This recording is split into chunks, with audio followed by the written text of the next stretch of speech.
The following episode can be viewed on the YouTube channel Bernie or Bust Television. Good morning, USA, and welcome to another episode of the Bernie or Bust Show. Exclusive interview on the Hill Rising. Joe Biden accuser Tara Reade speaks out. So let's talk about that incident, Tara. First, describe it for the audience, and also, why is it that you left out that part of the claim when you originally stepped forward, whenever there was an accusation against the former vice president that took place from a Nevada lawmaker? Why is it that you're coming forward at this point? And please, I want to make sure that you have your say, and you can describe the story as full and in whatever way you feel comfortable. Thank you. I appreciate that. There were many obstacles. I think the biggest one was fear of retaliation. I received in 1993, when I attempted to bring forward the claims, I received a great deal of retaliation in the workplace. And I lost my job and career as a result of coming forward. And I was too frightened then to talk about it, and didn't really have the framework then to, how to come forward and all of that. And then last April, when I saw Lucy Flores being just torn apart by the press, I don't want to blame the press, but it was just, she was being kind of vilified, and it was painful to see because her claim was valid from my perspective, because I had experienced it. And a friend of mine who knew me at that time called me and said, "Hey, Tara, they're saying no former employees of Joe Biden have come forward." And I said, "I know." And I decided to come forward about that portion. And then as soon as I did, a couple of reporters from national outlets called me. But by then, I was already getting smeared on social media, and I'd gotten some threats by phone. And I just kind of went silent and decided I wanted to approach it from approaching like an advocacy organization for help. Mm-hmm. So the portion that I didn't talk about was the encounter with Joe Biden. And it was after he had said some things about wanting me to serve drinks to donors, that he thought I was pretty and had nice legs and things like that. And we didn't really have that many. There was no relationship. There was no flirtation or anything like that. He just made it clear he liked me. The scheduler told me that he did as well. And it was strange. But anyway, I was doing whatever I was doing in the office. And the scheduler came in and said, Joe wants you to bring this to him, hurry. And it was his athletic bag. It's called a gym bag. And so I was carrying it. And this is where I want to be really frank with you and everyone. I have worked so hard to not remember this anymore, that now that I've talked about it, I only shared it with a couple of people when it happened at the time. So there are spots where I just don't remember certain things. But I remember the assault itself, and then the aftermath, and the reverberating effect of that. And I was walking to the Capitol. Through the Russell building, you go down the stairs, you go down, and then it was somewhere in either the Russell or Capitol, I'm not sure, in an alcove. But we were in a semi-private place. It wasn't completely private. He was at first talking to someone. They went away, and then he said, "Come here." And then when I gave him the gym bag, it happened all in one motion almost. And he had me against the wall. And then his hands were down my skirt and up my skirt. And I was wearing, I wasn't wearing tights or anything. And he then, with his hand, went from there and entered me with his hand, and as he was trying to kiss me and saying things to me. So when I tell you what happened, it's hard because everything kind of happened at once, but there were incremental parts to it. Mm-hmm. And meaning he was trying to kiss me, and I was pulling away. And what I remember at that time is feeling really shocked, surprised, because there was no real conversation right beforehand. There was no precursor. It just happened. And then when he did that, I was obviously pulling away. And he pulled back and said, come on, man, I heard you liked me. Something to that effect. And that's what kind of jolted me. Like, I was trying to think what I did wrong to bring that on me. And then he looked angry and irritated with me. And that's when I knew it was really, I was in a very difficult position because he was my boss and he was like my dad's age at the time. And I trusted him and looked up to him. And it was not like I disliked him. I liked him, but I just didn't like him in that way. And it was just shocking. It was shattering, actually. And he said to me when he pulled back, he pointed his finger at me and he said, "You're nothing to me. You're nothing."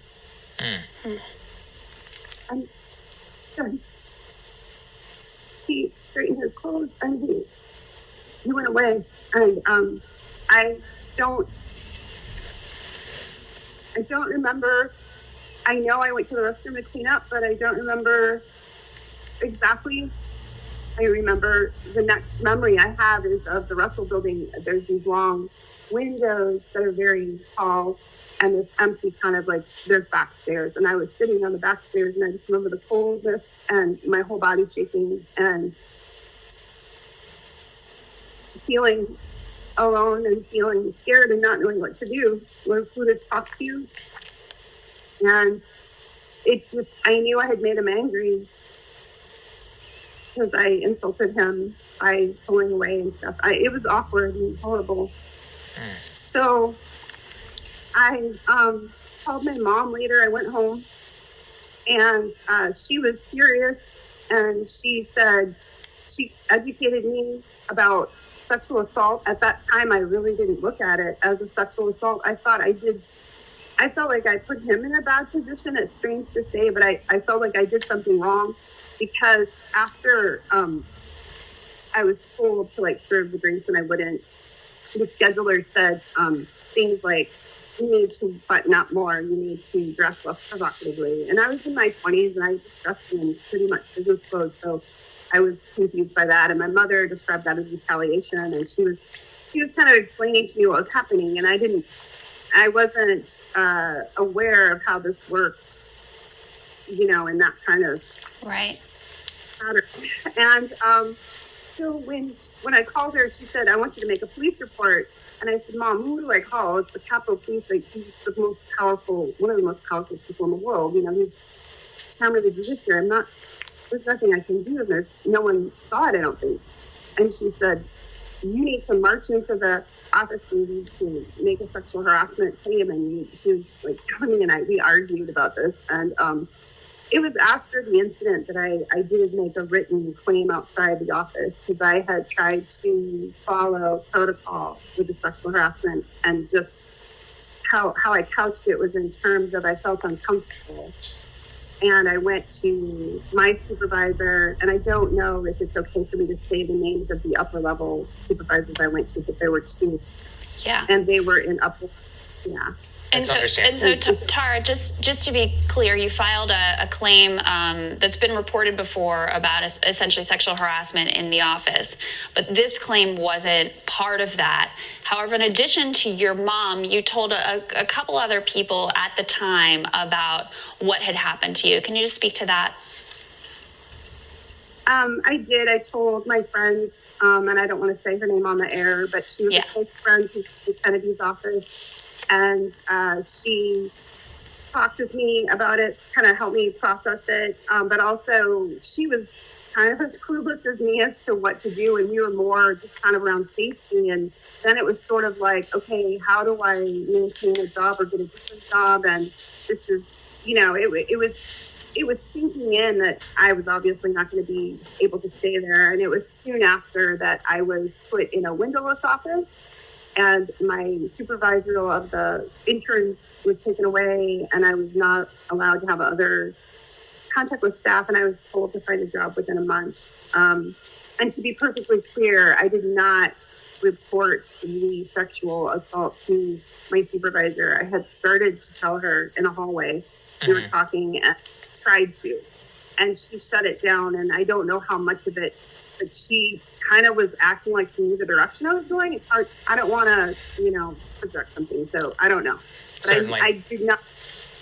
So they were basically just wanted me to leave because of the whole, sexual harassment thing. Right. So this is what happens when a powerful man gets upset with you because you reject his advances. Not only he, but everyone around him closed ranks against her. It's called mobbing. It's what happens when an entire group of people collude and decide to reject and isolate someone. I know what it feels like.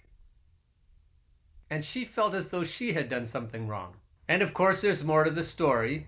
Democracy Now!, The Intercept, Time's Up Legal Defense Fund refused to support Me Too sex assault allegation against Joe Biden. So the people within this machine are very cohesive. They know how to work together against any perceived threat. And as we've been pointing out for months on this show, the media are complicit in all this. The corporate media work hand in glove with the DNC. And so if there's to be a cover-up, or if anyone's to be punished, they're part of the story. And many times their part of the story is not telling the story. Some of my incredulous friends on Facebook and Twitter were saying, how can this be true? The mainstream media haven't said a word about it. The Intercept is reporting that the Time's Up Legal Defense Fund, set up to help survivors of rape and sexual assault, refused to fund a Me Too investigation into allegations against Joe Biden. The charges were brought by Tara Reid, who worked as a staff assistant for then Senator Biden in 1993 when she was in her mid-20s. Reid told journalist Katie Halper in an interview published Tuesday that Biden repeatedly touched her without her consent and sexually assaulted her. A warning to listeners and viewers, her account is graphic. And then his hands were on me and underneath my clothes. And then he went down my skirt, but then up inside it, and he penetrated me with his fingers. Reid approached the Time's Up Legal Defense Fund in January looking for assistance, but was reportedly told the fund could not help her because Biden is a candidate for federal office, and pursuing a case could jeopardize the fund's nonprofit status. The Intercept reports the public relations firm representing Time's Up Legal Defense Fund is SKD Knickerbocker, whose managing director, Anita Dunn, is top advisor to Biden's presidential campaign. So connecting the dots there is not difficult at all. So then the question is that Ryan Grimm is asking, did Time's Up cover up for Joe Biden? Other things. Others, though, raise concerns about his conduct during the Clarence Thomas hearings in particular. There's also some history of his alleged touching inappropriately of close contact with women. D.C. Bureau Chief of The Intercept, Ryan Grimm, he just wrote about Tara Reid. She's a woman who came forward with allegations against a former vice president to the organization Time's Up. Now, according to Ryan, they refused to investigate her allegations due to concerns over its nonprofit status and Biden's presidential run. Ryan joins us now via Skype to explain a little bit more. Ryan, just before we get started, this morning we actually reached out to multiple representatives from the Biden campaign, and we have not yet received a single response, which seems to comport with what they declined to comment to you as well. Just break the story down here, because it can seem a little bit complicated, but it really is a stunning cover-up, if that's what it amounts to, of the intricacies. It is a stunning cover-up, if that's what it amounts to. No, it's clear. Just connect the dots. That's what it amounts to. It's a stunning cover-up. Interconnectedness of the Time's Up organization, the Biden campaign, and an effort by moneyed establishment to protect Joe Biden from this allegation. Well, it's interesting to kind of think of it from her perspective as she's, seeking a way to come forward. So to back up, in 2019, when Lucy Flores made her allegation against Joe Biden that he had kind of sniffed her hair, kissed the back of her head in an inappropriate way, like right before she went on stage to speak at an event in 2014 in Nevada, she was attacked as a Bernie supporter who was blowing it out of proportion and using it for political gain. And so at that time, Tara Reid came forward to her local paper saying that, he did very similar stuff to me when I worked in his office, in the early 90s, and he did it in front of people. And it's absurd that people wouldn't believe that this happens. We've seen him do this sort of thing on video. Like, why are you attacking Flores' credibility? So at that moment, she got a ton of blowback online, and for normal citizens who aren't used to this kind of thing, it can be extraordinarily overwhelming. And so she went silent for a number of months. In January, she reached out to the organization Time's Up, said she wanted to continue speaking publicly, and went through a number of conversations with people there. They referred her to some attorneys. They told me they're still very willing to continue to refer her to attorneys and provide her assistance that way. But they have a fund. They raised more than $20 million at the height of the Me Too movement, and they're using that money, to support legal bills and to pay, fund the PR of women who have accusations against powerful people. They told her, on second thought, we can't actually help you because the person you're accusing is running for federal office, and we're a tax-exempt nonprofit, and that would put our status at risk. And that's bullshit. He goes on to say that nobody should have interpreted the law that way, and there are a number of lawyers that explain that that's bogus, that would in no way jeopardize their 501(c) status. Here's Ryan's article from The Intercept. Time's Up said it could not fund a Me Too allegation against Joe Biden, citing its nonprofit status and his presidential run. But we already know the connection to his campaign manager. Last April, Tara Reid watched as a familiar conversation around her former boss, Joe Biden, and his relationship with personal space unfolded on the national stage. Nevada politician Lucy Flores alleged that Biden had inappropriately sniffed her hair and kissed the back of her head as she waited to go on stage at a rally in 2014. Biden, in a statement in response, said that not once in his career did he believe that he had acted inappropriately. But Flores' allegation sounded accurate to Reid, she said, because Reid had experienced something very similar as a staffer in Biden's Senate office years earlier. After she saw an episode of the ABC show The View in which most of the panelists stood up for Biden and attacked Flores as politically motivated, all of these corporate media shills stood up and defended Joe Biden. I've watched them do the same thing on The View. Anybody that is on the Clinton team, Obama world team, they stand up for her every time. They're an establishment rag, or whatever the equivalent is in television to a rag. Reid decided that she had no choice but to come forward and support Flores. She gave an interview to a local reporter describing several instances in which Biden had behaved similarly toward her, inappropriately touching her during her early 90s tenure in his Senate office. In that first interview, she decided to tell a piece of the story, she said, that matched what had happened to Flores. Plus, she had filed a contemporaneous complaint and there were witnesses, so she considered the allegation bulletproof. The short article brought a wave of attention on her, along with accusations that she was doing the bidding of Russian President Vladimir Putin, so Reid went quiet. And that's exactly what the establishment does. Anybody who crosses it gets accused of being a Russian agent. I even saw on Twitter yesterday where they were trying to accuse Tara Reid of being a different woman who was on Dr. Phil's show, saying that she was in love with Vladimir Putin. Crazy stuff. As the campaign went on, Reid, who first supported Senator Elizabeth Warren and then Senator Bernie Sanders, began to reconsider staying silent. She thought about the world she wanted her daughter to live in and decided that she wanted to continue telling her story and push back against what she saw as online defamation. To get legal help and manage what she knew from her first go-around would be serious backlash, she reached out to the organization Time's Up, established in the wake of the Me Too movement to help survivors tell their stories. The Time's Up Legal Defense Fund was the recipient of an outpouring of donations over the past 2+ years and is set up as a 501c3 nonprofit housed within the National Women's Law Center. It was launched in December 2017 and was the most successful GoFundMe in the site's history, raising more than $24 million.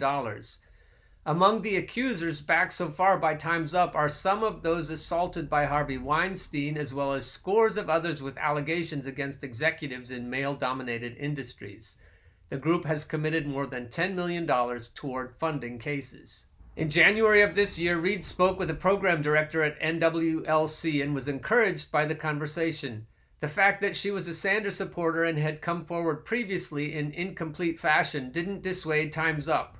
The program director referred her to outside attorneys, Reid said, and suggested that the Time's Up Legal Defense Fund might be able to provide funding for PR and subsidized legal assistance. On February 11th, the National Women's Law Center program director wrote to Reid that she wanted to let you know that after our conversation, I talked further with our director, Sharon Tehani, about our ability to offer funding or public relations support in your case. Unfortunately, the fund's decision remains the same. Please know how much I appreciate your courage in speaking out and appreciate what you shared over the phone, that you are speaking out so that your daughter and other young people can start their careers free of harassment. When reached for comment by The Intercept, the program director Reid had spoken to referred questions to an NWLC spokesperson, Maria Patrick, who said that the organization has legal constraints. So here's what a professor of tax law at Loyola Law School says.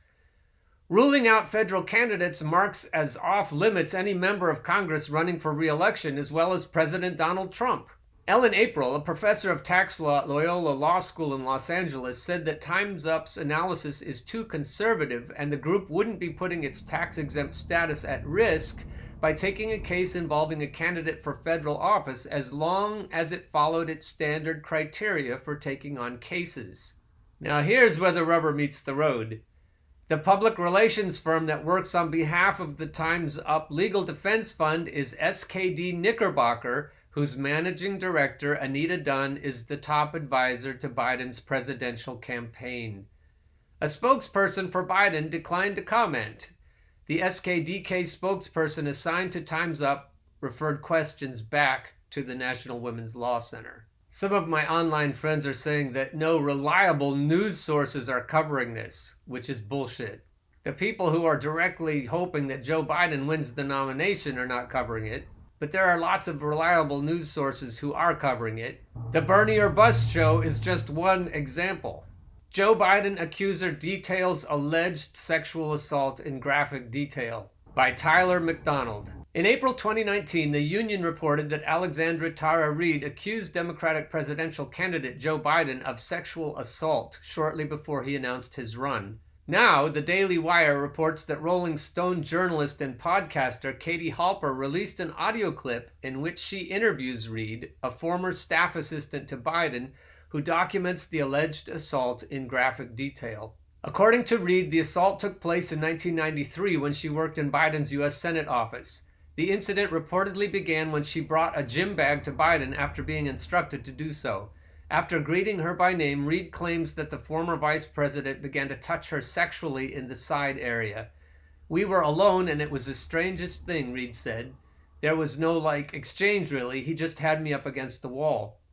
Reid claims that Biden then touched her underneath her clothes, went down her skirt, and penetrated her using his fingers. At one point, Biden allegedly kissed her and asked her if she wanted to go somewhere else. Come on, man, I heard you liked me, Biden reportedly said after the alleged assault ended. Reid described the shock of the alleged encounter and claimed that before the incident, she viewed him as a champion of women's rights. It seemed surreal, she said, adding that Biden seemed annoyed with her reaction. At this point, Biden allegedly told Reid she was nothing to him. You're nothing, he reportedly said. Nothing. Reid claims that Biden then appeared to try and console her, likely because she looked shocked. You're okay, Biden allegedly said after grabbing Reid by the shoulders. You're fine. You're okay. You're fine. Outside of the sexual encounter, Reid also accused Biden of touching her in inappropriate ways during her time in his U.S. Senate office. He used to put his hand on my shoulder and run his finger up my neck, she said back in April 2019. As reported by The Intercept, Time's Up, a Me Too advocacy group reportedly connected to a top Biden advisor, allegedly refused to publicize Reid's claims against the 77-year-old politician. The organization, which has its legal defense fund set up in the National Women's Law Center, allegedly pointed to its nonprofit status and Biden's presidential run as reasons for not defending Reid. As a nonprofit 501c3 charitable organization, the National Women's Law Center is restricted in how it can spend its funds, including restrictions that pertain to candidates running for election, NWLC spokesperson Maria Patrick said of the purported legal constraints. But the tax law professor from Loyola debunked that. Here's an excerpt from the Katie Halper interview. And what I remember next is being in the Russell building, like where the big windows are and the stairs by myself. And my body, I was shaking everywhere and it was cold all of a sudden. And I felt like I was shaking just everywhere. And I was trying to grasp what had just happened and what I should do or what I should say. But I knew it was bad because he was so angry. Like when he left, like I could feel, you know how when you know someone's angry, they don't necessarily say anything. Like he smiles when he's angry and you can just feel it emanating from him. Like, do you want to share that thing that you said you don't, like you said, like, I don't want to say what he said, that thing he said to you? Yeah, I guess I could. I mean, you don't have to. It's okay. It's just, it's almost like giving a weapon to them. How so? Well, it's like, I don't want them to know how much it hurt. I don't, I don't want him to know I don't know. But that, yeah, like that you remembered it? Yeah, just I don't know. But yeah, I can say it. Yeah, there was something he said that I didn't want to say, and I didn't want to say it because it's the thing that stays in my head over and over, and it's a thing that kind of stayed with me over the years. But he said, when he had me against the wall after I pulled away, and he had said, "Hey, come on, I heard you liked me," and I knew he was angry right after he took his finger. He just pointed at me and he said, "You're nothing to me." And then he just looked at me and he goes, "You're nothing, nothing." So this is for my comfortable Democrat friends who still think that Joe Biden is A-OK. If you could pull your heads out of your asses, and if you could pull your heads out of the asses of the corporate media, you could figure this out. There's no excuse supporting a candidate like this. And there's certainly no good reason to run him against Donald Trump. He's understandably afraid of debating Bernie Sanders in April. If Bernie doesn't bring it up, I bet the commentators might think about it. Of course, they might have to buck their masters to even ask about this in national debate. But, dear viewers and listeners, if we bring this up often enough, maybe the national commentators will feel that they need to address it. Maybe the corporate media will feel that they need to address it. But Joe is their boy, and it will take a lot for them to decide to cover this. But who better, dear viewers and listeners, to keep this pressure on them than us? Politico, Biden, I think we've had enough debates. Bernie Sanders has said he will debate the former vice president next month if the DNC moves forward with the event. So we know what the DNC wants and doesn't want. The only way to keep the DNC honest is to hold their feet to the fire, and that's where we come in. Get on board the Bernier bus train. Come get on board the Bernier bus train. Once you hear that clickety-clack, there ain't no time for turning back. Oh, get on board the Bernier bus train.